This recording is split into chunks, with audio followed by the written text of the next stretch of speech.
Manda $30,000 urgente, me dijo mi mamá, y colgó. Pero antes de que la llamada se cortara, escuché algo, una voz de hombre, alterada, una frase que no era para mí y en ese momento supe que no era por salud, no era por ella, y lo peor, es que yo ya lo presentía.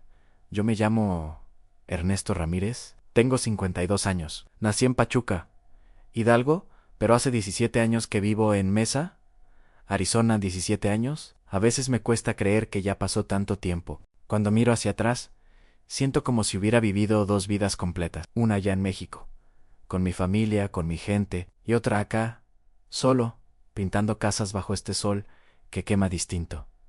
No sé muy bien cómo explicar quién soy, nunca he sido bueno con las palabras, pero creo que soy un hombre simple, un hombre que siempre trató de hacer lo correcto. Trabajador, eso sí, desde que tengo memoria, trabajé. Primero con mi papá en la ferretería del barrio, después en construcción, y cuando ya no alcanzaba el dinero allá en Pachuca, pues me vine para acá.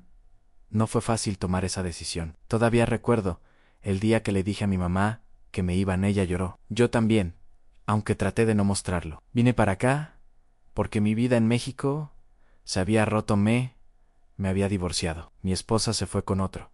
Y yo me quedé sin nada, sin casa, sin familia propia, sin rumbo. Tenía 35 años y sentía que todo lo que había construido se había caído. Entonces un primo me dijo, ven Chipaili Norchi, ahí hay trabajo. Y yo, con el corazón partido, pero con ganas de salir adelante, me vine. Los primeros años fueron duros.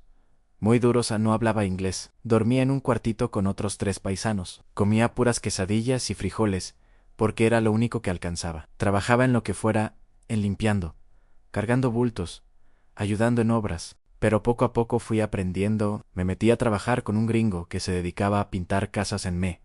Enseñó el oficio, y ahí me quedé pintor de casas. Suena simple, pero es un trabajo honesto. Y yo siempre he sido un hombre honesto. Con el tiempo, las cosas mejoraron. Conseguí mi propia troca, una Ford que ya tiene sus años. Pero ahí va. Renté un departamento chiquito pero decente. Empecé a juntar un poco de dinero y lo primero que hice fue mandarle a mi mamá. Ella se había quedado sola, después de que mi papá murió. Bueno, sola no, estaba con mi hermano Sergio, el menor, pero Sergio nunca fue de trabajar mucho. Entonces yo sentía que era mi obligación cuidarlas a ella, cuidarlo a él también, aunque ya era grande. Cada mes, sin falta, les mandaba dinero. No era mucho, pero era lo que podía. $500, a veces 600. Dependía de qué tan bueno hubiera estado el mes. Y mi mamá siempre me lo agradecía. Me llamaba por teléfono y me decía, Dios te bendiga, mijo. Eres un hijo bueno. Y esas palabras me llenaban. Me hacían sentir que todo valía la pena. El frío de las mañanas, el cansancio, la soledad en todo. Porque sí, la soledad era lo más pesado. Acá en Mesa, yo no tenía familia. Tenía algunos conocidos, compañeros de trabajo, pero nada más a los fines de semana me la pasaba solo. Veía televisión, iba al súper, limpiaba mi departamento, a veces iba a misa, aunque no soy muy religioso, pero me gustaba escuchar al padre hablar.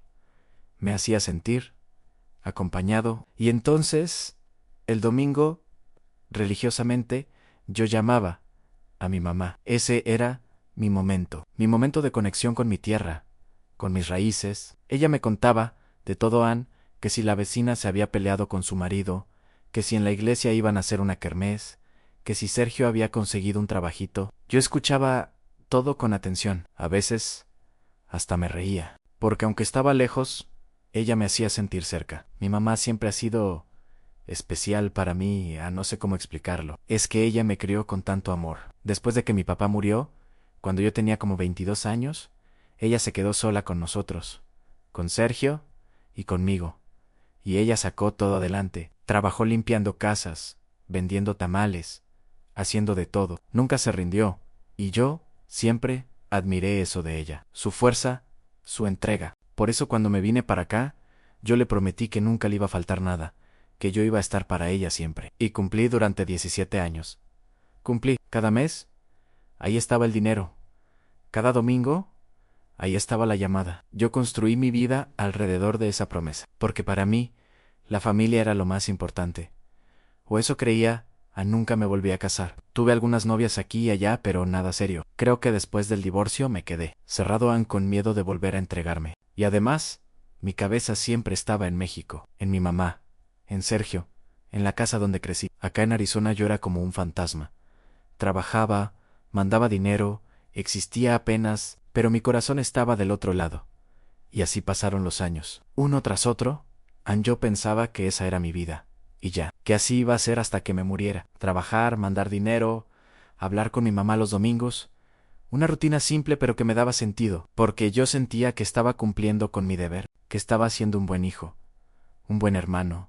Pero la vida tiene una forma de sorprenderte cuando menos lo esperas, de mostrarte que a veces las cosas no son como uno cree, que las personas que amas pueden lastimarte de maneras que nunca imaginaste. Y todo comenzó con una llamada que cambió todo en mi vida en Mesa. Era como te lo explico. Era sencilla, muy sencilla, algunos dirían que aburrida, pero para mí estaba bien. Yo no necesitaba mucho. Después de todo lo que viví en México, después del divorcio y del dolor, lo único que quería era trabajar, tener paz y ayudar a mi familia. Nada más me levantaba todos los días a las 5 de la mañana, a 5 en punto. No necesitaba despertador, porque mi cuerpo ya estaba acostumbrado. Me levantaba, me metía a bañar con agua bien fría, para despertarme de verdad. Me vestía con mi ropa de trabajo, pantalones manchados de pintura, camiseta vieja, botas, y me preparaba un café bien cargado. A veces comía algo, a veces no. Dependía de qué tan tarde me hubiera acostado. Salía de mi departamento cuando todavía estaba oscuro. Las calles estaban vacías. Solo se veían algunas trocas de otros trabajadores como yo. Subía a mi Ford, le echaba arranque, a veces costaba un poco, y me iba rumbo al trabajo. Casi siempre trabajaba en casas de los suburbios, esas colonias donde vive la gente con dinero. Casas grandes, bonitas, con jardines bien cuidados, casas que yo nunca podría comprar, pero que me daban trabajo. El trabajo era pesado. Pintar casas bajo el sol de Arizona no es fácil. Hay días que hacen 40 grados, 42. El calor te golpea fuerte cansa, seca. Pero yo estaba acostumbrado. Agarraba mi brocha, mi rodillo, mis cubetas de pintura y me ponía a trabajar horas y horas, pintando paredes, techos, cercas, todo lo que me pidieran. A veces trabajaba solo, a veces con otros compañeros. Casi todos eran mexicanos como yo, de Jalisco, de Michoacán, de Oaxaca. Buenos hombres, trabajadores. Platicábamos mientras trabajábamos, nos echábamos carrilla, nos reíamos. Eso hacía el día más llevadero. Pero también había días en los que yo prefería estar solo. Días en los que solo quería pensar, o no pensar en nada al mediodía. Parábamos para comer. Yo siempre llevaba mi lonchera. Tacos de frijoles, de huevo, a veces un sándwich, nada del otro mundo. Me sentaba en la troca, a la sombra, y comía despacio. A veces veía videos en mi teléfono, noticias de México, videos de música, cosas así. Era mi forma de estar conectado con mi tierra. Y después, vuelta al trabajo. Otras 4 o 5 horas más hasta que el sol empezaba a bajar y ya no se podía trabajar bien con la luz. Entonces, recogía todo, guardaba las herramientas, me despedía de los compañeros y me iba a casa. Llegaba cansado, muy cansado. El cuerpo me dolía, las manos me olían a pintura, la espalda me pedía descanso. Me metía a bañar otra vez, me ponía ropa limpia y me preparaba algo de cenar, nada complicado. Huevos, frijoles, alguna sopa instantánea. A veces pedía una pizza si había sido un buen día y tenía ganas de darme un gusto. Me sentaba frente al televisor y veía lo que fuera. Deportes, noticias, películas viejas. Cualquier cosa que me distrajera un rato, pero lo que más me pesaba era la soledad. Eso era lo más duro de mi vida, aquí, a la soledad. No tener a nadie con quien platicar de verdad. No tener a alguien que me preguntara cómo estuvo mi día. No tener una familia esperándome en casa. Eso me dolía. A veces, en las noches, cuando ya estaba acostado y todo estaba en silencio, me agarraba una tristeza bien fea. Una tristeza que no se quitaba con nada.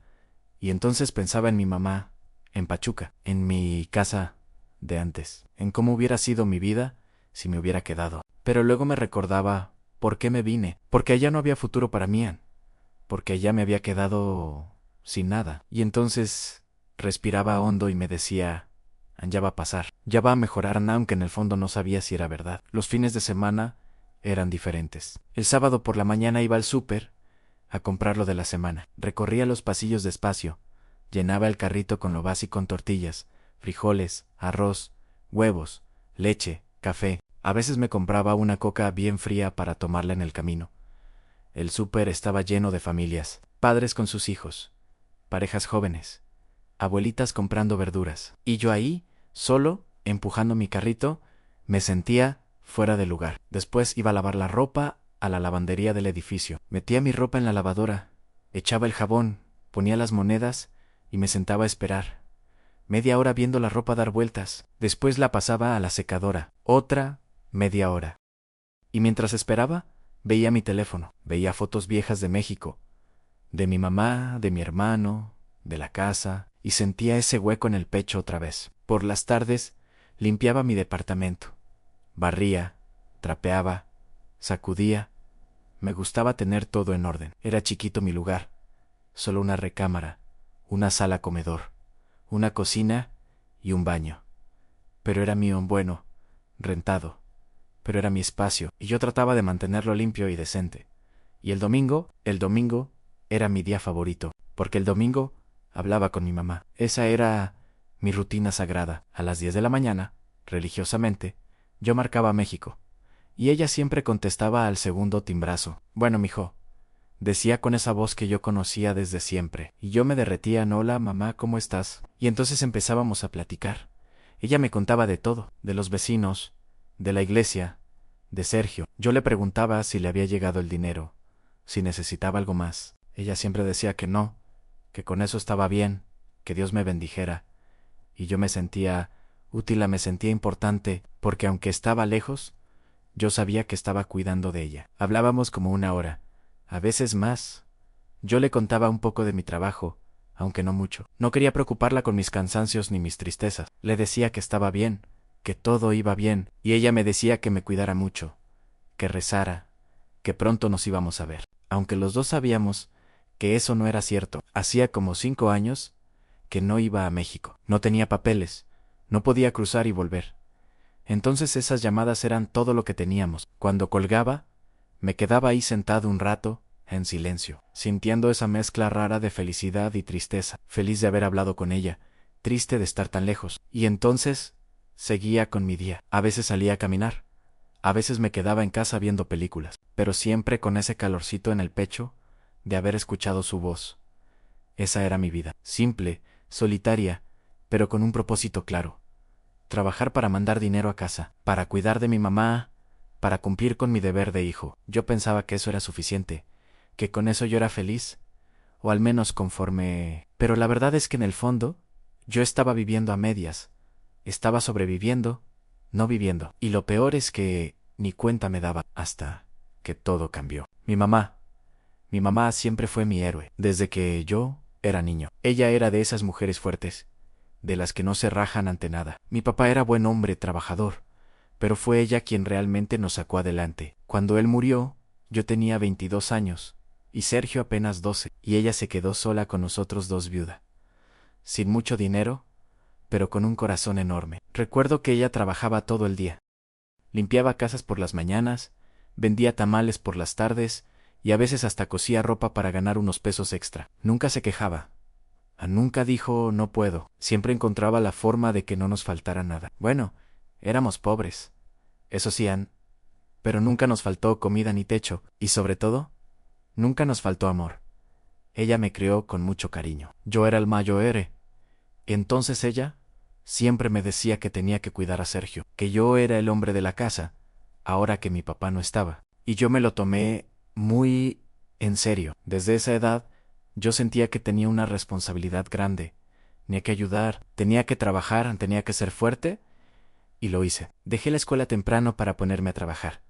Ayudé a mi mamá con todo lo que pude, y ella siempre me lo agradeció. Eres un buen hijo, Ernesto, me decía, y yo me sentía orgulloso, sentía que estaba cumpliendo con mi papel, que estaba haciendo lo correcto, y en mi cabeza, esa dinámica nunca cambió. Yo siempre fui el proveedor, el que resolvía, el que cargaba con todo, y cuando me vine para Estados Unidos, esa responsabilidad solo se hizo más grande. Desde que llegué aquí, lo primero que hice en cuanto empecé a juntar algo de dinero fue mandarle a mi mamá $500 al mes, a veces más sin falta, cada mes, durante 17 años. Y ella siempre me lo agradecía con todo el corazón. Me decía que yo era su bendición, que Dios me iba a recompensar, que ella rezaba por mí todos los días, y esas palabras me llenaban de fuerza, me hacían sentir que todo valía la pena, pero con Sergio. Con Sergio la cosa siempre fue diferente. Sergio es 10 años menor que yo. Cuando nuestro papá murió, él era apenas un niño, y mi mamá lo consintió mucho. Demasiado, diría yo. Ahora, lo protegía de todo, lo justificaba en todo. Es que está chiquito, decía, ya va a madurar. Pero el problema es que Sergio nunca maduró. Cuando yo me vine para acá, Sergio tenía como 21 años. Ya era un hombre, pero no trabajaba. Bueno, conseguía trabajitos de vez en cuando, pero nada serio, nada estable. Se la pasaba en la casa, ayudándole un poco a mi mamá con cosas chiquitas, pero sin realmente aportar nada. Y yo, desde acá, veía eso y me enojaba. Me enojaba porque yo estaba ya rompiéndome el lomo para mandarles dinero mientras él estaba ya cómodo sin hacer nada. Pero mi mamá siempre lo defendía.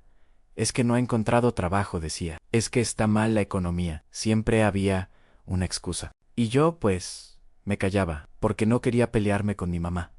Porque la quería porque confiaba en ella. Entonces, seguía mandando el dinero sin decir nada. Con los años, yo noté que mi mamá me pedía más dinero. Ya no eran $500 al mes, a veces eran 600, 700. Es que subió la luz, mijo. Es que hubo que arreglar el techo. Es que Sergio necesitaba dinero para una chamba. Siempre había algo, y yo mandaba el dinero, sin preguntar mucho, porque confiaba en ella. Pero en el fondo, yo sabía que algo no estaba bien. Había algo raro. A veces cuando hablaba con mi mamá por teléfono, yo escuchaba a Sergio atrás, y él nunca se ponía a saludarme, nunca me daba las gracias. Nada era como si yo no existiera para él, y eso me dolía. Me dolía porque yo estaba mandando dinero que también era para él, y él ni siquiera tenía la decencia de agradecerlo. Una vez, hace como 3 años, yo le pregunté a mi mamá directamente, «Mamá, ¿Sergio está trabajando o no?» Y ella se puso nerviosa. «Sí, mijo, sí está trabajando. Le está ayudando a un amigo con unas cosas». Pero yo sentí que me estaba mintiendo. Se le notaba en la voz. Y entonces le pregunté, ¿y él no puede aportar para los gastos de la casa? Y ella se quedó callada un momento. Pues, es que gana poquito, mijo. Apenas le alcanza para sus cosas. Y yo me quedé callado también, porque no quería discutir. Pero por dentro, estaba enojado. Enojado porque yo sabía que Sergio no estaba haciendo su parte, que se estaba aprovechando, que mi mamá lo estaba protegiendo, pero no dije nada. Solo mandé el dinero de ese mes y traté de olvidarme del tema. Lo que pasa es que yo siempre tuve una relación complicada con Sergio. Cuando éramos niños, yo lo cuidaba mucho. Jugábamos juntos, yo lo defendía de los otros niños del barrio, le enseñaba cosas, pero cuando crecimos, nos distanciamos, él se volvió diferente. Empezó a juntarse con gente rara, a llegar tarde a la casa, a tener secretos, y mi mamá siempre lo tapaba. «¿Es joven?», decía, «déjalo que experimente». Pero yo veía que eso no estaba bien. Veía que Sergio no tenía rumbo, que no tenía ambiciones, que se estaba dejando llevar por malas influencias. Y traté de hablar con él una vez, antes de venirme para acá. Lo senté y le dije, «Sergio, tienes que ponerte serio, tienes que trabajar, tienes que ayudar a mi mamá». Y él solo me dijo, sí, ya sé, pero nunca lo hizo. Y cuando yo me vine para Estados Unidos, yo le dije, «Ahora tú eres el hombre de la casa, tienes que cuidar a mi mamá», y él asintió. Pero en el fondo, yo sabía que no iba a cumplir. Y tenía razón, no cumplió. Durante todos estos años, yo seguí siendo el proveedor, el que resolvía, el que mandaba dinero. Y Sergio siguió siendo Sergio en un bulto, un peso muertón, y mi mamá siguió protegiéndolo, siguió justificándolo. Y yo seguí callándome, porque no quería romper la paz, porque quería creer que las cosas iban a cambiar, que algún día Sergio iba a madurar, que algún día mi mamá iba a darse cuenta de que lo estaba consintiendo demasiado. Pero eso nunca pasó. Y yo, como un tonto, seguí mandando dinero, seguí cumpliendo, seguí cargando con todo, porque eso era lo que yo sabía hacer, porque esa era mi forma de demostrar amor, o al menos eso creía. Lo que yo no sabía es que estaba siendo usado, que me estaban viendo la cara, que mi sacrificio no era valorado, y que todo iba a explotar de la peor forma posible. Pero eso lo descubrí después, con esa llamada que cambió todo. Fue un martes por la tarde. Yo acababa de llegar de trabajar. Estaba cansado, muerto. Había sido un día pesado, pintando una casa enorme bajo el sol. Me había quitado las botas, me había servido un vaso de agua bien fría, y estaba a punto de meterme a bañar cuando sonó mi teléfono. Vi la pantalla, era mi mamá, y me extrañó, porque ella nunca me llamaba entre semana. Siempre era yo quien la llamaba los domingos. Entonces pensé que algo andaba mal. Contesté rápido: «Mamá, ¿qué pasó?», y su voz sonaba rara a nerviosa a temblorosa. «Mijo, necesito que me hagas un favor muy grande, muy urgente». Yo sentí que el corazón se me apretó. «¿Qué pasó, mamá? ¿Estás bien?». «Sí, mijo, yo estoy bien, pero necesito que me mandes dinero. Mucho dinero, urgente». Me quedé helado. «¿Cuánto, mamá?». Y ella dijo, con una voz que se le quebró un poco, en $30,000. $30,000. Yo no podía creer lo que estaba escuchando. $30,000, ¿para qué, mamá? ¿Qué pasó? Y ella se quedó callada un momento, un silencio pesado e incómodo. Y entonces dijo: es que hubo un problema grande, y necesito ese dinero ya. Urgente, mijo, urgente. Pero, ¿qué problema, mamá? Dime qué pasó». Yo estaba empezando a ponerme nervioso, a sentir que algo no estaba bien. Y ella seguía con evasivas: «No puedo explicarte ahora, mijo, pero es urgente, muy urgente. ¿Tienes ese dinero? Lo puedes mandar». Yo me senté en el sofá, sentía que las piernas no me respondían. $30,000. Eso era casi todo lo que yo había juntado en años. Años de trabajo, años de sacrificio. Yo tenía ahorrados como $35,000. Era mi fondo de emergencia, mi plan para algún día poder regresar a México, o para cualquier cosa que se ofreciera. Y ella me estaba pidiendo casi todo. «Mamá, pero dime qué pasó. No puedo mandarte esa cantidad sin saber para qué es». Mi voz empezó a sonar más firme, más exigente, y ella se puso nerviosa. «Mijo, por favor, no me hagas preguntas. Solo confía en mí. Yo nunca te he pedido nada así, pero ahora lo necesito. Lo necesitamos. Lo necesitamos». Esa palabra me cayó como balde de agua fría. Lo necesitamos. Entonces no era solo ella. ¿Quién más, mamá? ¿Quién necesita ese dinero? Y ella tartamudeó: Es que es un problema de la familia, de todos. ¿De Sergio?». Pregunté directo, y ella no respondió. Solo hubo silencio otra vez. Y entonces, en ese momento, escuché algo que me heló la sangre. Escuché una voz al fondo, una voz de hombre, y esa voz dijo, en un tono brusco: «Urgente, Andail, que lo mande ya, que ya no tenemos tiempo». Y luego mi mamá, tratando de tapar el teléfono, le dijo a alguien: «Ya, cállate». Yo sentí que todo se me revolvió adentro. «¿Quién está ahí, mamá? ¿Quién es esa persona?». Y ella se puso más nerviosa todavía. «Nadie, mijo, no es nadie. Solo un vecino que vino a ayudarme». «¿Un vecino? ¿Qué vecino? ¿Qué está pasando ahí?». Ella empezó a llorar, y eso me rompió el corazón. «Mijo, por favor, mándame ese dinero. Es de vida o muerte, no te puedo decir más, pero confía en mí». Y yo no sabía qué hacer. Por un lado, era mi mamá, que nunca me había pedido nada así, que siempre había sido honesta conmigo. Pero por otro lado, había algo muy raro en todo esto, algo que no cuadraba. «Mamá, si es de vida o muerte, dime qué está pasando. ¿Te están amenazando? ¿Estás en peligro?». «No, mijo, yo estoy bien. Solo manda el dinero y ya». Su voz sonaba tan desesperada que por un momento pensé en hacerle caso, sin preguntar más. Pero entonces, algo dentro de mí me detuvo. Una voz que me decía: «Anon, algo no está bien». «Mamá, no te voy a mandar ese dinero hasta que me digas qué está pasando». Y ella empezó a llorar más fuerte. «Entonces, ¿no me vas a ayudar? Después de todo lo que yo hice por ti, ¿no me vas a ayudar?». Y esas palabras me dolieron como una puñalada. Porque sí, ella había hecho mucho por mí, pero yo también había hecho mucho por ella. Durante 17 años yo había estado ahí, mandando dinero, cumpliendo, sin fallar, nunca. «No es que no quiera ayudarte, mamá. es que necesito saber para qué es. Es mucho dinero. Y entonces ella, entre sollozos, dijo algo que me destrozó Anés, para Sergio. Debe dinero, a mucho dinero, gente mala. Y si no pagamos, le van a hacer daño. O a mí año, o a los dos. Y ahí fue cuando todo explotó dentro de mí en Sergio. Otra vez Sergio siempre Sergio. Yo me había matado trabajando para mandarles dinero, para cuidarlos, y ahora resultaba que mi hermano se había metido en problemas, y yo tenía que sacarlo. Yo tenía que pagar. Otra vez. ¿Cuánto debe, mamá? Y ella, con voz quebrada, dijo $30,000. Esa gente le prestó dinero hace un año, y él no ha pagado nada y ahora vinieron a cobrarlo, y le dijeron que tiene 3 días para pagar, o si no. No terminó la frase, pero yo entendí.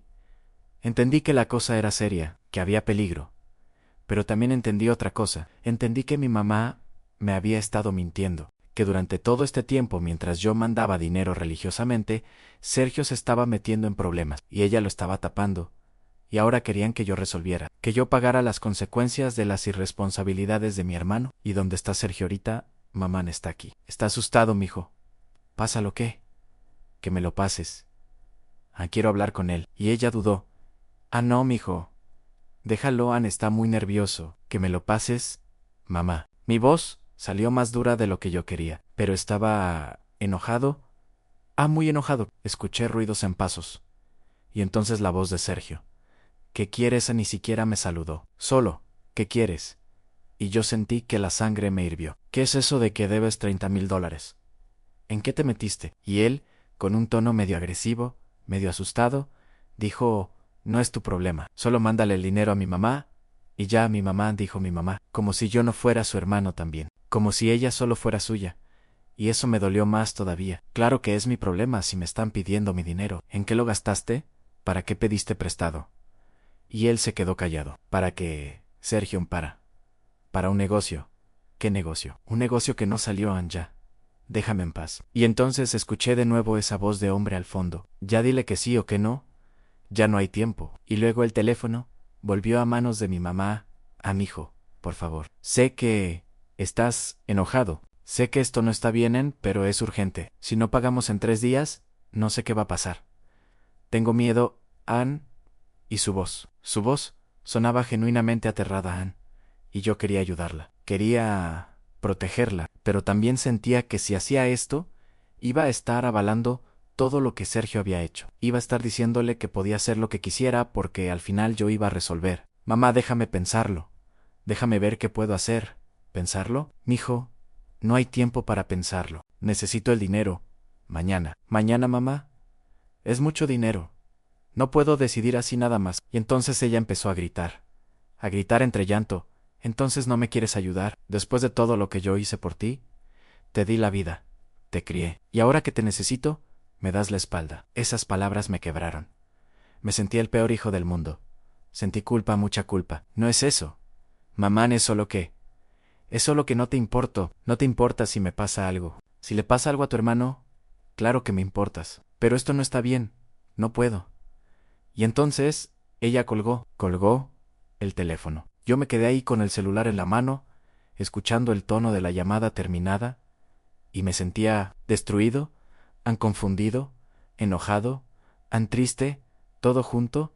No sabía qué hacer, no sabía qué pensar. Me quedé sentado ahí en mi sala, con la cabeza entre las manos, tratando de procesar todo. $30,000, Sergio, gente peligrosa, mi mamá, asustada, y yo aquí, solo, a miles de kilómetros, sin poder hacer nada más que mandar dinero o no mandarlo. Y entonces empecé a pensar en todo lo que había pasado estos años, en todas las veces que mi mamá me había pedido dinero extra, en todas las veces que había justificado a Sergio, en todas las señales que yo había ignorado porque no quería ver la verdad de que estaban abusando de mí, de que me estaban usando. Y por primera vez en 17 años, sentí algo que nunca había sentido, rabia hacia mi mamá. Rabia porque me había mentido, porque me había manipulado emocionalmente, porque estaba usando mi amor por ella para sacarme dinero. Y eso me partió el alma, porque ella era mi mamá, la persona que yo más quería en el mundo. Y ahora no sabía si podía confiar en ella. Esa noche no dormí nada. La pasé dando vueltas en la cama, repensando todo. La voz de mi mamá, pidiendo el dinero. La voz de ese hombre al fondo. La forma en que Sergio me habló, todo me daba vueltas en la cabeza, como un remolino que no paraba. A las 5 de la mañana me levanté. No tenía caso seguir intentando dormir. Me preparé un café bien cargado y me senté en la mesa de la cocina. Agarré mi teléfono y empecé a marcarle a mi mamá otra vez. Quería hablar con ella en calma. Quería entender mejor qué estaba pasando, pero no me contestó. Marqué 3, 4, 5 veces. Nada y me mandaba directo al buzón. Entonces marqué al teléfono de la casa. Al fijo timbró y timbró, pero nadie contestó. Y ahí fue cuando empecé a preocuparme de verdad. ¿Y si algo malo había pasado? ¿Y si esa gente ya había hecho algo? ¿Y si mi mamá estaba en peligro? Pero también había otra parte de mí que pensaba, ¿y si me están manipulando? ¿Y si todo esto es un teatro para sacarme el dinero? Yo no quería pensar eso de mi mamá. Me sentía horrible solo de considerarlo. Pero las dudas estaban ahí y no se iban. Decidí llamar a alguien en Pachuca que me pudiera decir qué estaba pasando de verdad. ¿Pero a quién? Yo no tenía mucho contacto con la gente de allá. Habían pasado tantos años que la mayoría de mis amigos ya no me hablaban. Algunos se habían ido a otras ciudades, otros simplemente perdimos el contacto. Entonces pensé en mi tía Rosalía, la hermana de mi mamá. Ella vivía a unas cuadras de la casa. Rosalía y yo no teníamos mucha comunicación. Tal vez nos hablábamos una vez al año, en Navidad o en cumpleaños. Pero ella era buena gente, honesta, y siempre había sido directa. Busqué su número en mi teléfono y marqué. Eran como las 7 de la mañana en México. Temprano, pero sabía que ella madrugaba. Contestó al tercer timbrazo. Bueno, tía, soy yo. ¿Ernesto? ¿Ernesto? Ay, mijo, ¿qué pasó? ¿Todo bien? Su voz sonaba sorprendida. Tía, necesito preguntarle algo. ¿Usted sabe si mi mamá está bien? ¿Si pasó algo? Hubo un silencio. Un silencio que me puso los nervios de punta. ¿Por qué preguntas eso, mijo? Porque ayer mi mamá me llamó pidiendo dinero. Mucho dinero, y dijo que era urgente, que había un problema con Sergio. Y ahora no me contesta el teléfono. Mi tía suspiró, en un suspiro largo, profundo, como de alguien que sabe algo pero no quiere decirlo. Ay, Ernesto, yo sabía que esto iba a pasar. ¿Qué? ¿Qué sabía usted? Mira, mijo, tu mamá está bien, nadie la ha tocado ni nada de eso. Pero sí hay un problema. Con Sergio, ¿qué hizo? Pregunté, aunque ya me lo imaginaba. Pues, hace como un año, él pidió prestado dinero a unos tipos de por aquí del barrio. Tipos que no son buenas personas. ¿Me entiendes? Le prestaron no sé cuánto, no sé bien. Y él les dijo que iba a poner un negocio, un taller mecánico o algo así. Pero nunca puso nada. Se gastó el dinero en quién sabe qué. Y ahora esos tipos andan cobrando, y con intereses bien altos. Yo sentía que la sangre me hervía, y mi mamá sabía en otro silencio. Sí, mi Joan ella sabía. De hecho, ella fue con él cuando pidió prestado el dinero, como aval o algo así. Entonces, esos tipos la ven a ella también como responsable. ¿Cuánto debe? Pues dicen que son como $30,000. Pero yo no sé si sea tanto o si ya le están inflando la deuda. ¿Tú sabes cómo es esa gente? $30,000. Entonces, era cierto. Pero también era cierto que mi mamá lo sabía desde el principio, que ella había estado en ese préstamo, que ella había avalado a Sergio, y que nunca me dijo nada. Durante un año entero, un año en el que yo seguí mandando dinero sin saber nada de esto. ¿Y por qué nadie me dijo nada antes, tía? Pues, porque tu mamá no quería preocuparte. Ella decía que Sergio iba a resolver, que iba a conseguir el dinero de algún lado. Pero pues, nunca pasó. Y ahora que ya le llegó el plazo, pues te tuvo que decir. Yo me sentía traicionado, anusado, engañado. ¿Y esos tipos son peligrosos de verdad?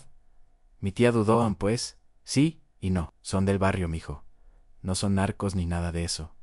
Pero sí son gente brava, que sí te pueden hacer algo si no les pagas. Pero yo creo que más que nada lo que quieren es su dinero. No creo que vayan a lastimar a tu mamá, pero sí la pueden estar presionando feo. Entonces, era un préstamo con gente del barrio, no una situación de vida o muerte como mi mamá me había pintado. Sí era serio, sí había presión, pero no era un asunto de narcos, ni de secuestro, ni nada por el estilo. Era un problema de deudas, y yo tenía que decidir si iba a sacar de ese problema a mi hermano que nunca había hecho nada por mí, y a mi mamá que me había mentido. Tía, ¿usted qué haría en mi lugar? Y ella suspiró otra vez. Ay, mijo, yo no sé si es muy difícil. Por un lado, es tu familia. Tú, mamá, tú mamá. Pero por otro lado, pues Sergio ya está grande, ya debería hacerse responsable de sus cosas. Y tu mamá, pues ella lo ha consentido mucho, a mucho, y yo se lo he dicho 1000 veces, pero no me hace caso. Entonces ahora están así. ¿Usted cree que si les mando el dinero, Sergio va a cambiar? No, mijo. No va a cambiar. No va a cambiar. Porque si tú lo sacas de esta, él va a aprender que puede hacer lo que quiera y que tú siempre vas a estar ahí para resolver. Y va a volver a pasar. Tal vez no con dinero prestado, pero con otra cosa. Porque así es él, ni tu mamá lo va a seguir protegiendo. Esas palabras me cayeron como piedras. Porque yo sabía que tenía razón. Si yo pagaba esa deuda, no iba a ser la última vez. Iba a haber más pedidos, más problemas, más excusas. Y yo iba a seguir siendo el que resuelve, el que paga, el que carga con todo, hasta que me quedara sin nada. Gracias, tía. Gracias por decirme la verdad. Ay, mijo, perdóname si te hice sentir mal, pero es que yo te quiero mucho, y me da coraje cómo te han tratado. Tú, que has sido tan buen hijo, tan trabajador, y ellos ahí, aprovechándose. No se preocupe, tía. Está bien, necesitaba escuchar esto. Cuando colgué, me quedé ahí sentado un rato largo, viendo mi café, que ya estaba frío, sintiendo un vacío enorme en el pecho. Todo lo que yo había creído sobre mi familia se estaba desmoronando. Mi mamá no era la víctima inocente que yo pensaba. Sergio no era el hermano menor perdido que algún día iba a madurar. Eran dos personas que me habían estado usando, y yo había sido tan ciego que no me di cuenta. Intenté llamar a mi mamá otra vez. A nada no contestaba. Entonces le mandé un mensaje por WhatsApp a mamá. Hablé con la tía Rosalía. Ya sé todo. Necesito que hablemos. Llámame enviado Ann. Pero no se ponía en visto nada Ann. Y entonces tomé una decisión. Una decisión que me dolió en el alma, pero que sabía que tenía que tomar. No iba a mandar el dinero o no. Así, no sin hablar primero con mi mamá, cara a cara. Sin entender de verdad qué había pasado, sin saber si ella realmente entendía el daño que me había hecho. No iba a ser el salvador otra vez. No iba a resolver el problema de Sergio. No más Ann, pero al mismo tiempo me sentía culpable, terriblemente culpable. Porque, ¿y si algo malo pasaba? ¿Y si esa gente sí le hacía daño a mi mamá? ¿Y si yo podía evitarlo y no lo hice? ¿Cómo iba a vivir con eso? Ese día no fui a trabajar. Llamé y dije que estaba enfermo. Porque si lo estaba enfermo del alma, me quedé en casa dando vueltas, pensando, llorando. Sí, lloré como no había llorado en años, porque sentía que había perdido a mi familia, que todo lo que yo creía que era mi vida, mi propósito, mi razón de estar aquí, era mentira, y lo peor era la soledad. No tenía nadie con quien hablar, nadie que me entendiera. Estaba solo en este departamento chiquito en Arizona, con un problema enorme en México, sin saber qué hacer, sin saber en quién confiar. Al día siguiente mi mamá me llamó. Eran como las 8 de la noche. Yo estaba sentado en el sofá, viendo la televisión sin realmente verla. Cuando sonó el teléfono y vi su nombre, el corazón se me aceleró. Respiré hondo y contesté. Bueno, mi voz salió seca y fría. Mijo, soy yo. Su voz sonaba cansada, triste, pero también había algo de enojo ahí. Hola, mamá, en silencio incómodo, los dos esperando que el otro hablara primero. Me dijeron que llamaste a tu tía Rosalía, dijo finalmente.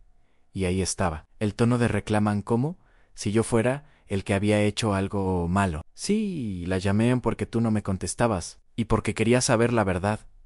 La verdad, ¿qué verdad? Yo te dije la verdad. Sentí que la rabia me subía por el pecho. No, mamá, no me dijiste. La verdad, me dijiste que era una emergencia de vida o muerte, que había gente peligrosa. Me hiciste sentir que te iban a matar si no mandaba el dinero. Pero no me dijiste que tú habías avalado ese préstamo, que tú sabías desde hace un año de esto, que Sergio se gastó el dinero en quién sabe qué, y ahora tengo que pagar yo.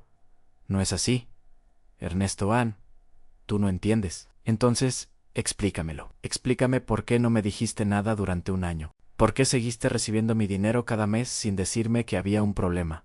¿Por qué me mentiste? Ella empezó a llorar, y yo sabía que iba a hacer eso. Sabía que iba a usar las lágrimas para que yo me sintiera mal, y funcionaba. Siempre funcionaba, pero esta vez traté de mantenerme firme. Yo no te mentí, mijo en solo. Solo no quería preocuparte. Pensé que Sergio iba a resolver.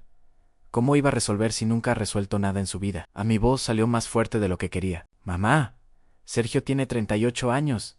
Es un hombre adulto. ¿Cuándo va a empezar a hacerse responsable de sus cosas? ¿Cuándo vas a dejar de protegerlo? Es mi hijo, es tu hermano. ¿Cómo no voy a protegerlo?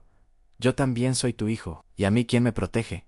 ¿Quién se preocupa por mí? Yo me he matado trabajando durante 17 años para mandarles dinero, sin fallar, nunca. Y ahora resulta que todo este tiempo ustedes me estaban mintiendo. Me estaban usando. Nadie te está usando. Nosotros te queremos mucho, Ernesto, pero tú estás allá y nosotros estamos acá. Tú tienes trabajo, tienes dinero.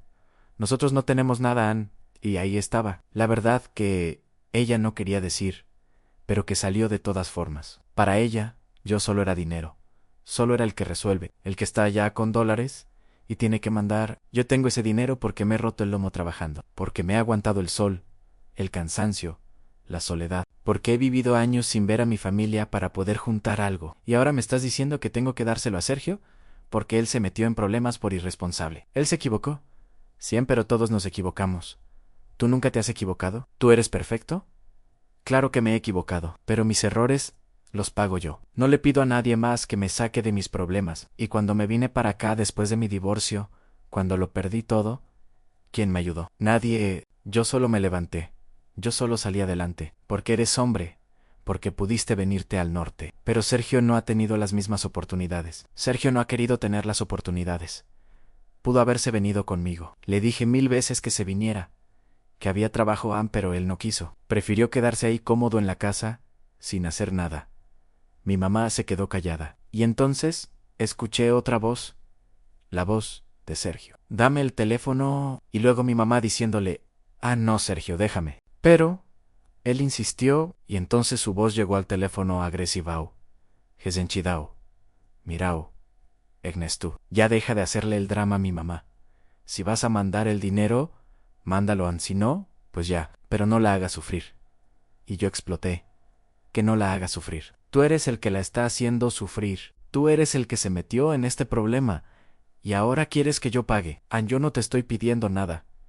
Es dinero de ella, de mi mamá. Tú siempre le has mandado dinero, ¿no? Pues ahora mándale esto y ya. No es lo mismo. Lo que yo mandaba era para gastos, para que vivieran bien.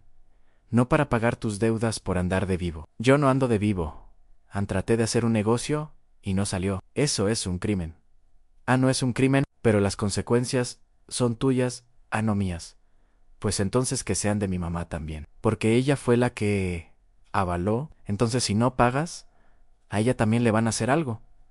Y ahí me di cuenta de lo que estaba haciendo. Me estaba chantajeando. Estaba usando a mi mamá como escudo. Sabía que yo la quería y estaba jugando con eso. Eres un cobarde, Sergio. Y tú eres un egoísta. Allá todo cómodo con tus dólares, mientras nosotros aquí sufrimos.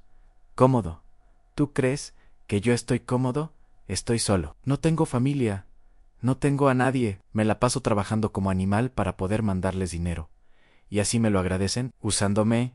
Nadie te pidió que te fueras. Esas palabras me cortaron. Tienes razón. Nadie me lo pidió. Yo me fui porque quise. Porque allá no había nada para mí, pero pensé que al menos estaba ayudando a mi familia. Ahora veo que no era familia, solo eran personas esperando que yo les resolviera la vida. Colgué no. Aguanté más. Colgué el teléfono y lo aventé al sofá. Estaba temblando de coraje, de tristeza, de decepción. Me paré y empecé a caminar por el departamento como león enjaulado. No sabía qué hacer con toda esa rabia que sentía. Mi mamá me volvió a llamar. No contesté. Me llamó 10 veces más. No contesté ninguna. Me mandó mensajes a mi hijo. Perdónanos. Por favor, no te enojes. Somos tu familia. Los leí, pero no respondí. No podía no en ese momento. Esa noche fue horrible. Me acosté, pero no dormí. Me la pasé pensando en todo, en los años que di, en el sacrificio que hice, en las veces que me quedé sin hacer cosas para mí para poder mandarles más dinero. Y todo para que Sergio me insultara, para que mi mamá me usara, para sentirme así, vacío. Traicionado. A la mañana siguiente, me llegó otro mensaje. Era de mi mamá, mijo. Necesito el dinero. Hoy es el último día, por favor. Y después, otro de Sergio. Si no mandas el dinero, va a ser tu culpa. Lo que pase, culpa, siempre culpa, haciéndome sentir responsable de sus decisiones, de sus errores. Y ahí fue donde tomé la decisión final. La decisión más difícil de mi vida. No iba a mandar el dinero. No iba a seguir siendo el que resuelve todo. No iba a seguir cargando con las consecuencias de lo que otros hacen. Era hora de que Sergio aprendiera. Era hora de que mi mamá entendiera que lo que hizo estaba mal. Y si eso significaba que se iban a enojar conmigo, pues que se enojaran. Ya estaba cansado de sacrificarme por gente que no me valoraba. Les respondí a los dos a mi mamá y a Sergio. Un solo mensaje en corto en directo. No voy a mandar el dinero. Lo siento, y los bloqueé. A los dos, porque sabía que si no lo hacía, me iban a seguir presionando, me iban a seguir mandando mensajes, llamando, haciéndome sentir culpable. Y yo necesitaba paz. Necesitaba pensar con claridad. Después de mandar ese mensaje me senté en el piso de mi sala, literalmente en el piso Annie, y me puse a llorar. Lloré como no había llorado nunca, porque sentía que acababa de perder a mi familia, que acababa de cortar el único lazo que me conectaba con mi tierra, con mis raíces, con mi pasado. Pero también sentía alivio, un alivio extraño, culposo, pero alivio al fin, como cuando te quitas una mochila pesada después de cargarla por horas. Sentía que por primera vez en 17 años yo estaba tomando una decisión para mí, no para otros, para mí. Los días siguientes fueron horribles terribles. No sabía nada de ellos, y eso me mataba, porque por más enojado que estuviera, seguía siendo mi mamá. Seguía siendo mi hermano, y yo no quería que les pasara nada malo. Entonces, mi cabeza inventaba escenarios horribles, que esa gente había ido a la casa, que habían lastimado a mi mamá, que era mi culpa. No podía dormir, no podía comer. En el trabajo me preguntaban qué me pasaba, y yo decía que estaba enfermo. Y no mentían, estaba enfermo del alma, destrozado por dentro. Había días que quería agarrar el teléfono y llamar a mi mamá, decirle que sí, que iba a mandar el dinero, en que la perdonaba, que todo iba a estar bien. Pero entonces me acordaba de la llamada, de cómo me había manipulado, de cómo Sergio me había hablado, y la rabia volvía y me decía, no, Ernesto, no puedes, si lo haces ahora, va a ser peor. Van a saber que pueden hacer lo que quieran, y tú siempre vas a estar ahí para limpiar sus desastres. Una semana después de haber bloqueado sus números, mi tía Rosalía me llamó. Yo contesté con el corazón acelerado. Tía, ¿qué pasó? Está bien mi mamá, sí, mijo. Está bien. No le pasó nada. Quería que supieras para que no te preocuparas más. Sentí que me quitaban un peso de encima. ¿Y qué pasó con la deuda? Pues vendieron unas cosas. Unos muebles, la televisión, no sé qué más. Juntaron algo de dinero y negociaron con esos tipos para pagarles por partes. No sé bien cómo lo hicieron, pero ya arreglaron. Tu mamá está enojada contigo. Eso sí, muy enojada. Dice que la abandonaste en el peor momento. Esas palabras me dolieron, pero ya no me sorprendieron. ¿Y Sergio? Ese sigue igual, dice que tú eres un mal hermano, que eres egoísta, que te olvidaste de tu familia. Tu mamá no le dice nada, lo sigue defendiendo, suspiré. Nada había cambiado. ¿Nada iba a cambiar, tía? ¿Usted cree que hice mal? Ella se quedó callada un momento. Mira, mijo. Yo no puedo decirte si hiciste bien o mal. Cada quien sabrá su conciencia. Pero lo que sí te digo es que tú has sido un hijo muy bueno. Demasiado bueno, tal vez. Y a veces la gente buena tiene que aprender a decir que no. Porque si no, se los comen vivos. Pero si algo les hubiera pasado, si esa gente los hubiera lastimado, pues no pasó, mijo. Y aunque hubiera pasado, no hubiera sido tu culpa. La culpa es de Sergio por meterse en eso, y de tu mamá por avalarlo. Tenía razón. Yo sabía que tenía razón. Pero la culpa seguía ahí. Esa culpa que te enseñan desde chiquito. Que tienes que cuidar de tu familia. Que tienes que sacrificarte por ellos. Que eres el hermano mayor, el hijo bueno. El que debe dar el ejemplo. Esa culpa no se iba así nada más. Mi mamá dijo algo más. Dijo que ya no quiere saber nada de ti. Que la decepcionaste. Que nunca pensó que le ibas a hacer eso. Cada palabra era como un cuchillo. ¿Y usted qué le dijo? Yo le dije que estaba siendo injusta, que tú no tenías por qué pagar los errores de Sergio, que ella misma se buscó ese problema, pero ya sabes cómo es. No escuchan, está ciega con Sergio. Después de bloquear a mi mamá y a Sergio, sentí que me quedé flotando en el aire, como cuando te quitan el piso, como si ya no supieras dónde estás parado. Los días pasaron lentos, pesados.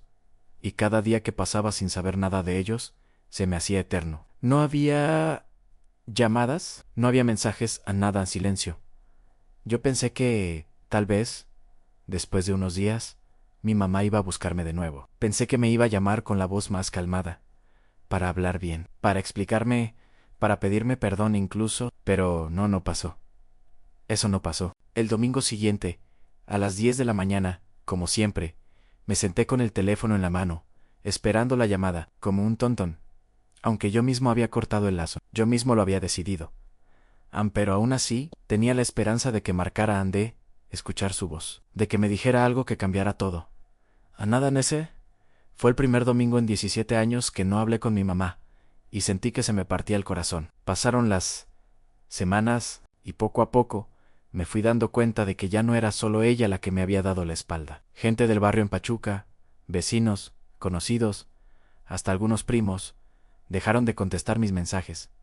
Los pocos que me seguían en redes dejaron de seguirme. Un amigo de la infancia me mandó un mensaje: Ernesto, dicen que dejaste colgada a tu mamá, que no quisiste ayudarla cuando más te necesitaba.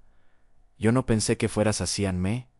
Me dolió, porque yo siempre me maté por esa familia, siempre di todo, Anne, y ahora me pintaban como el malo, como el egoísta, como el que abandonó a su madre. Yo quería gritarles a todos: no saben nada, no saben lo que me costó llegar hasta aquí, no saben todo lo que aguanté, pero no lo hice. No respondí, no expliqué. Porque entendí que la gente solo ve lo que quiere ver. Y muchos de ellos, toda la vida me vieron como el hermano que se fue al norte y ahora tiene dólares. Nunca vieron al hombre solo, al hombre triste, al hombre cansado. Yo pensé que, con el tiempo, la culpa iba a irse, pero Nonan seguía ahí metida en el pecho, susurrándome al oído en las noches: Han, tu mamá está sufriendo por tu culpa, eres un mal hijo. ¿Y si algo le pasa? Esa voz no se callaba. Y me dolía más porque no tenía con quién hablarlo. Nunca había tenido muchos amigos aquí en Arizona. Mis compañeros de trabajo eran buena gente, Siam, pero nadie con quien abrirme de verdad. ¿A quién le iba a contar que sentía que ya no tenía mamá? ¿Que mi propio hermano me había extorsionado emocionalmente? ¿Qué me dolía más eso que cualquier cosa que me hubiera pasado en la vida? Había noches que me iba a caminar por las calles de Mesa sin rumbo, solo para que el aire me calmara, para que el silencio de la calle no doliera tanto como el silencio de mi teléfono. Pasé muchas horas sentado en el parque, cerca de mi departamento. Ahí, viendo cómo los niños jugaban, cómo los papás reían, cómo las familias se abrazaban, y yo ahí, como una sombra, pensaba en todo lo que había hecho, en todo lo que había dado. Y me preguntaba, con el alma hecha trizas, ¿valió la pena? ¿Valió la pena venir hasta acá? ¿Valió la pena trabajar como burro todos estos años? ¿Valió la pena perderme cumpleaños, navidades, abrazos, para mandar dinero a gente que al final solo quería más?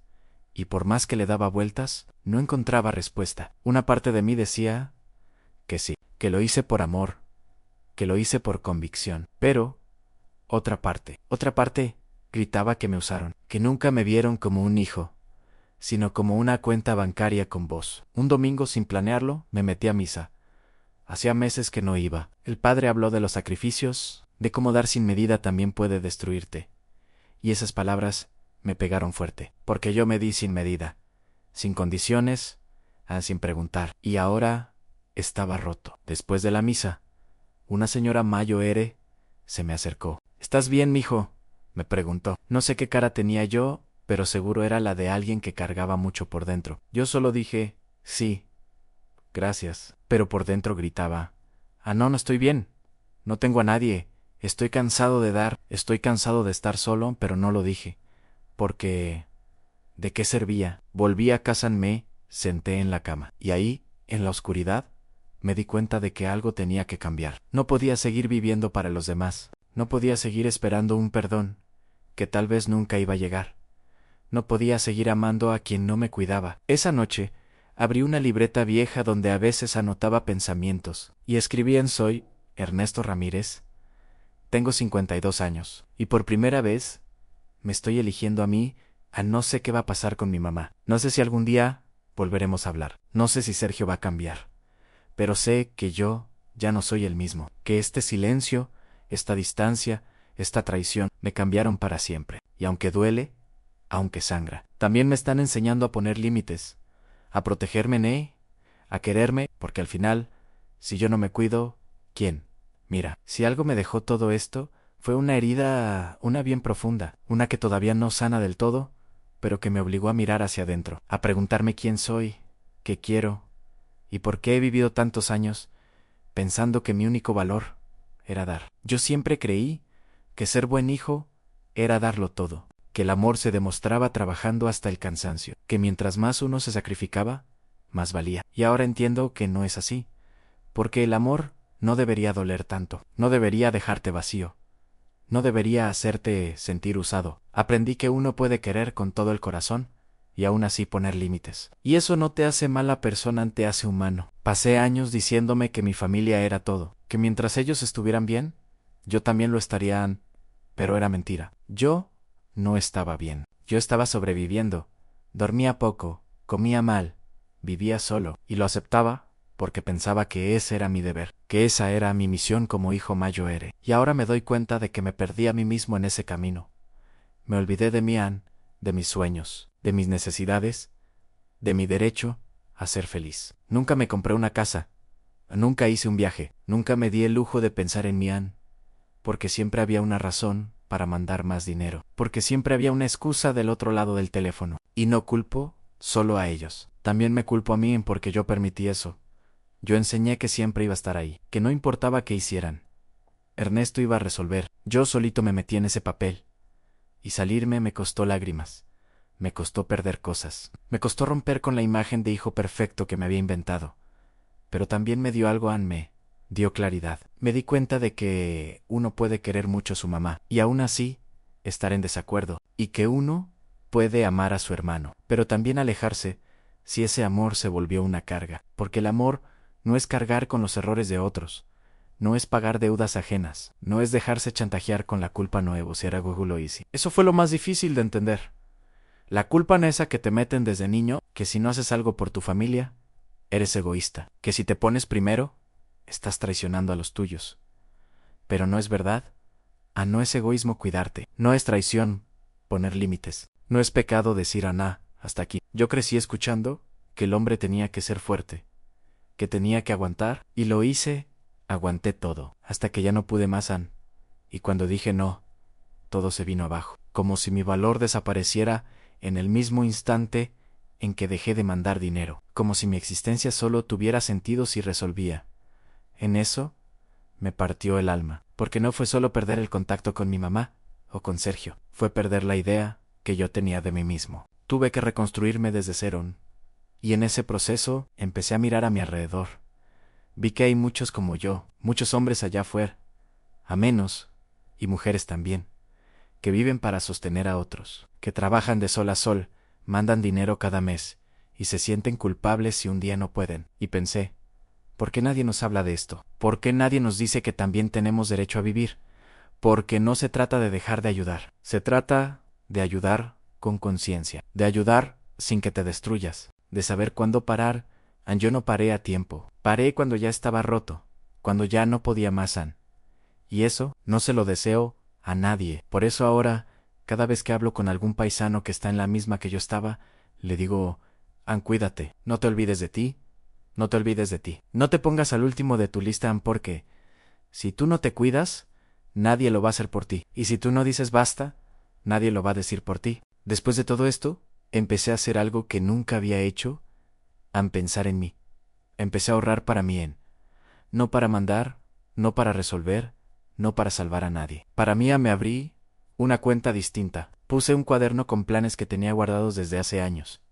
Escribí cosas simples, comprar una cama nueva, ir al Gran Cañón a comer, en un buen restaurante sin sentir culpa, y poco a poco empecé a cumplirlas, no porque sea fácil. Sigue doliendo. Sigo soñando con la voz de mi mamá. Sigo preguntándome si algún día me va a perdonar, pero ya no me detengo por eso. Porque ahora entiendo algo, yo también merezco paz. Merezco respeto, merezco amor, sin condiciones. Y si no lo encuentro allá afuera, entonces lo voy a construir yo, a mi manera, con mi ritmo, con mis propias reglas. No sé qué va a pasar mañana. Tal vez mi mamá nunca me vuelva a llamar. Tal vez Sergio siga diciendo que soy un egoísta, pero ya no me define. Hoy, por primera vez en mucho tiempo, me siento dueño de mi vida. Y eso no tiene precio. Si llegaste hasta aquí, gracias. Gracias por escucharme. Gracias por prestarme tu tiempo, por dejarme contarte mi historia como si estuviéramos sentados frente a frente, con un café de por medio o una cerveza, ¿por qué no? Yo no soy nadie importante, no soy famoso, no soy sabio, solo soy un hombre que vivió muchas cosas y que un día tuvo que decir, basta. Mira, durante años creí que estaba haciendo lo correcto, que estaba siendo un buen hijo, que amar a tu familia significaba cargar con todos sin preguntar, sin dudar, sin poner condiciones. Pero ahora entiendo que no, que amar también es poner límites, que también se ama diciendo, ya no puedo, ya no quiero, ya no me hace bien, porque uno puede amar con todo el corazón, y aún así, sentirse destruido por dentro. Y eso no está bien. Yo conté mi historia no para que me tengas lástima, ni para que me digas que hice bien o mal. La conté porque sé que allá afuera hay muchos como yo. Muchos que también se sienten usados, que viven con culpa, con miedo, con la idea de que si un día dicen no, van a dejar de ser queridos. Y eso duele más que cualquier otra cosa. Pensar que tu valor depende de lo que das, que si dejas de mandar dinero, ya no eres parte de la familia, que si no resuelves, te vuelves invisible. Pero ¿sabes qué aprendí? Que uno también es familia cuando se cuida, cuando se respeta, cuando decide vivir, no solo sobrevivir. Hoy sigo solo. Eso no cambió. Mi mamá no volvió a llamar a Sergio menos.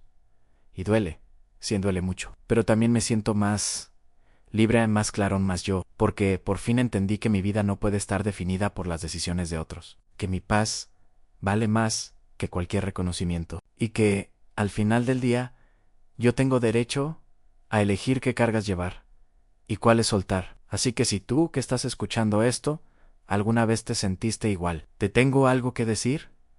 No estás solo. No eres el único que manda dinero todos los meses con el corazón partido. No eres el único que llora en silencio cuando la familia solo te llama para pedir. No eres el único que se siente invisible cuando deja de dar. Y no eres mala persona por sentir todo eso. Eres humano y tienes derecho a poner límites, a decir que no, a pedir respeto, vivir para ti también. Tal vez te criaron como Miam para complacer, para sacrificarte, para aguantar. Pero eso no es vivir.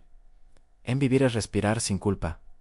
Es dormir tranquilo. Es mirar al espejo y decir, no, decidí por mí. Yo no sé si algún día mi mamá me va a perdonar, no sé si algún día Sergio va a entender el daño que hizo, y no sé si yo mismo voy a dejar de sentir esta mezcla rara de tristeza y alivio. Pero sé que hice lo que tenía que hacer. Por primera vez, me elegí. Y es un comienzo. Hoy sigo pintando casas, sigo comiendo solo, sigo caminando por las calles de Mesa, con la cabeza llena de recuerdos, pero también sigo escribiendo mis pensamientos, sigo haciendo planes, sigo soñando. ¿Y eso? Para alguien que vivió tantos años, solo resolviendo la vida de otros. Ya es mucho. Te invito a que compartas tu historia si alguna vez viviste algo parecido, a que dejes un comentario aquí abajo. Dime desde dónde estás viendo esto. ¿Desde qué parte del mundo me estás escuchando? Y si esta historia te tocó el corazón, suscríbete, porque hay muchas más. Muchas historias de gente como tú, como yo, historias de inmigrantes, de hijos de hermanos, de personas que lo dieron todo por amor, y que un día por fin decidieron darse algo a sí mismos. Gracias por estar aquí. Gracias por escucharme. Y si algún día te sientes perdido, acuérdate de esto. No hay acto más valiente. ¿Qué decir? Yo también merezco paz.